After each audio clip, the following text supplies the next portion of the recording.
your spirit free. This world sees so much pain. Heaven seems far away.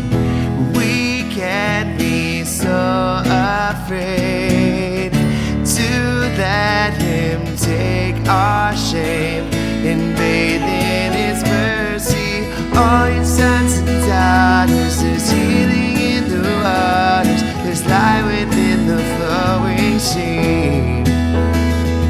The never-ending feeling of the springs of healing, come and set your spirit free. Immersed in purity, we strive for sanctity. The evil one will fail, and death will not prevail. We bathe in His power. All your sons and daughters, there's healing in the waters, there's light within the flowing stream. The never-ending feeling of the springs of healing, come and set your spirit free. By one spirit we are one,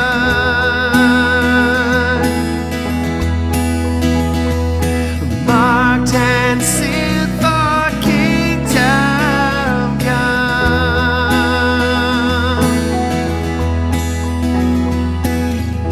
He gives us what we need. We are His hands and feet, His body that believes. We bathe in His power. All you sons and daughters, there's healing in the waters, there's light within the flowing stream. The never-ending feeling of the springs of healing, come and set your spirit free. Welcome everyone to this beautiful Sunday morning in which we can spend a little bit of time in worship before we go about our day.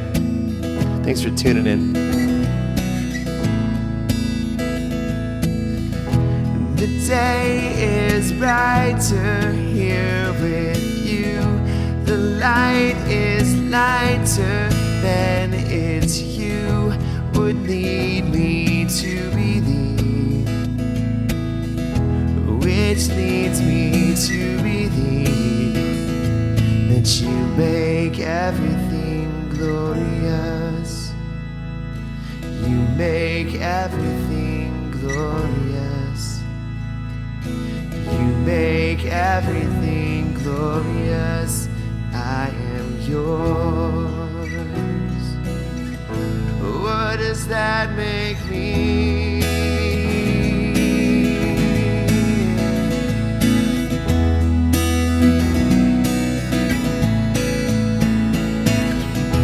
My eyes are small, but they have seen the beauty of enormous things, which leads me to believe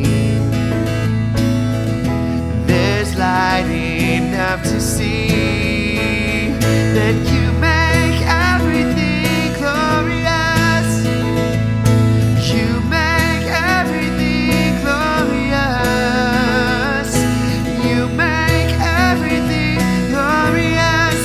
I am yours. What does that make me? What does that make me?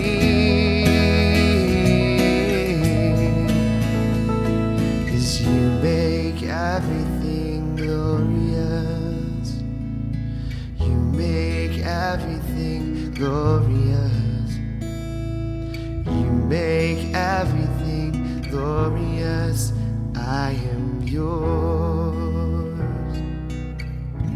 What does that make me?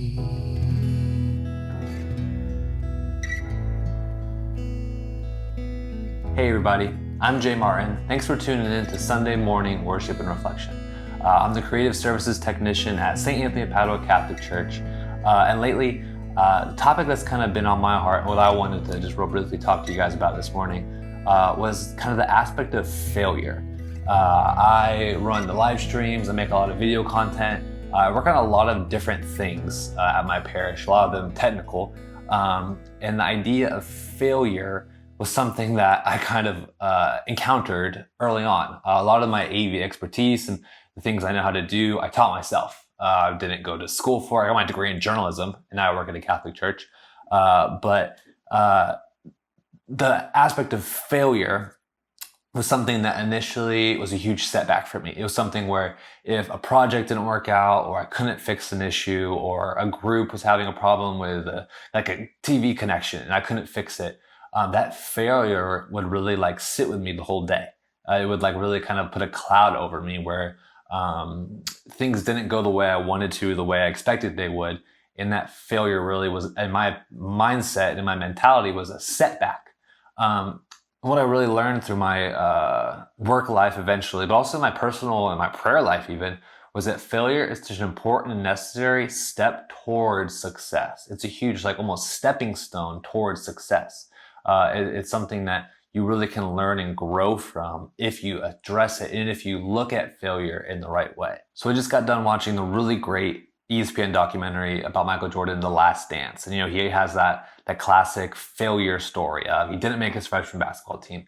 And you also have, J.K. Rowling. She had her first book rejected by 12 different publishers. Thomas Edison lost his job for being classified as unproductive. All those stories. And they all have one thing in common, is they kept going. They learned from those failures. There's a really renowned sales coach named Tom Hopkins, and he says, if you're trying to make a sale for $50, trying to sell something for $50, and you only make a sale 1 out of every 10 tries, then each failure is worth $5.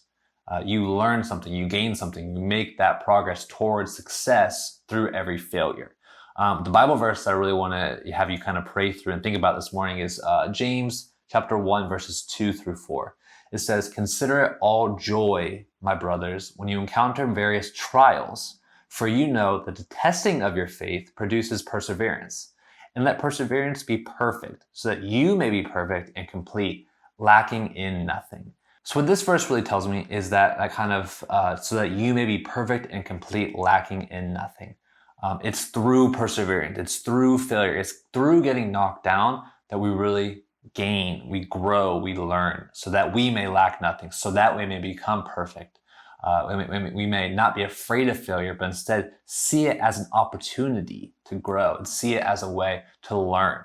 Another quote from J.K. Rowling, she said, "It is impossible to live without failing at something unless you live so cautiously that you might not as well have lived at all, in which case you fail by default."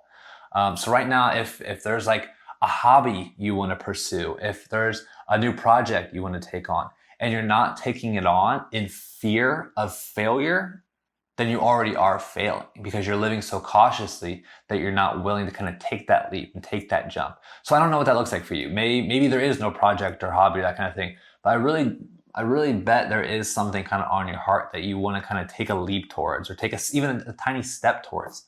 And I really just want to encourage you this week, or kind of just whenever you're listening to this message, to really not be afraid of that failure, but really to instead embrace failure. I look back on some of the past times I failed and just think about wow, do I look back, kind of make that face just thinking about it? Yeah, pretty often.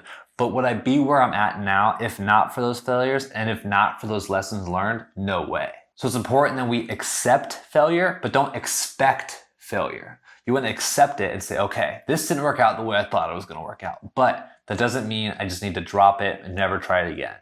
You got to get back up, brush your shoulders off, and keep going and try again. Don't expect failure, because like I said, if you do that, then you've already failed. You want to have an optimistic mindset, a positive goal, and just accept it all as joy, just like that verse in chapter James says. Everyone at one point in their lives are going to experience rejection, experience humiliation, defeat, and failure. But the real question, the real takeaway is, what are you going to do about it? What are you going to learn from it? What's going to be your takeaway? Are you going to put it away in a closet and never touch it again? Or is it going to be, this didn't go the way I thought it was going to go. What did I learn from it? How can I do better next time? The only way a failure is truly a failure is if you don't learn from it, if you don't take anything away from it. Scars, are tattoos with great stories, but scars should also be a reminder of, you should never have two of the same scars. Let's just put it that way. You should never have two of the same scars. You should have one scar with a great story, and then the second time you came near that same occurrence, scar-free. Hopefully, never know. And since I still have that great MJ documentary on my mind, I'll leave you with this great quote from him. I've missed more than 9,000 shots in my career. I've lost almost 300 games. 26 times I've been trusted to take the game-winning shot and missed. I've failed over and over and over again in my life. And that is why I succeed. So, keep your head up this week, stay positive, think about those ways that you can embrace failure and really let it lead you towards the next great success in your life. God bless. Peace.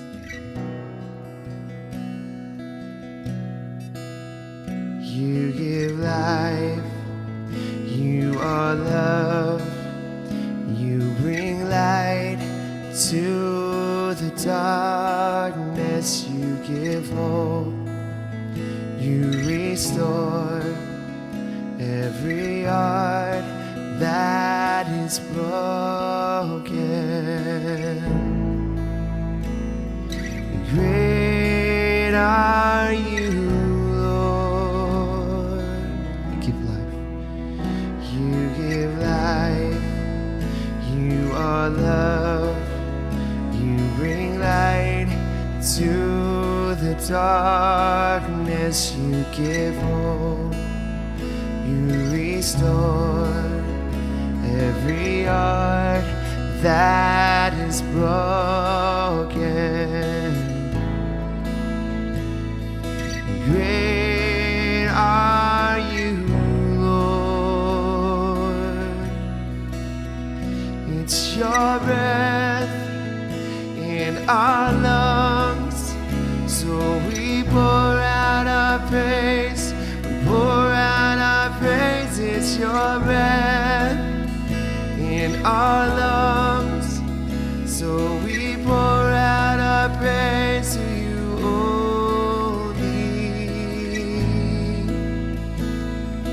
Great are you, Lord. You give life, you are love, you bring light to the darkness, you give hope, you restore every heart that is broken.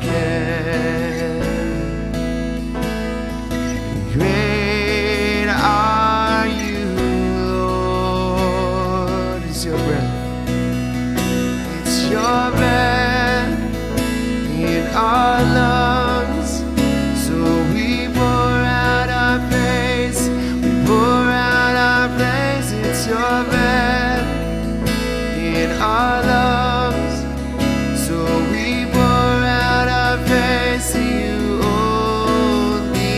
It's your breath in our lungs, so we pour out our praise, we pour out our praise. It's your breath in our lungs, so we pour out our praise to you only.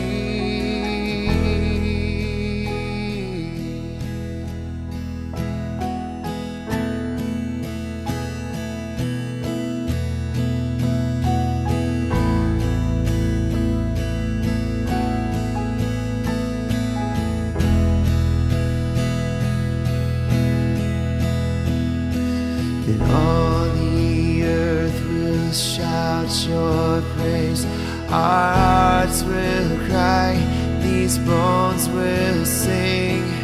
Great are you, Lord.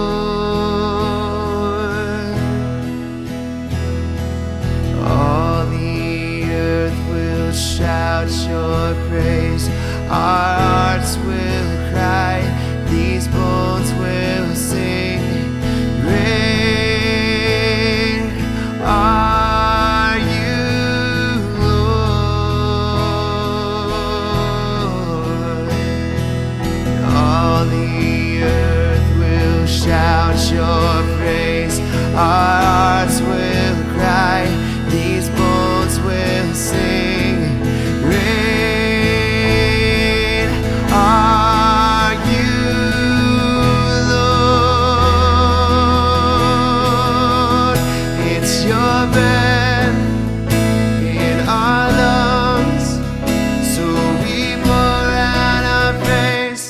We've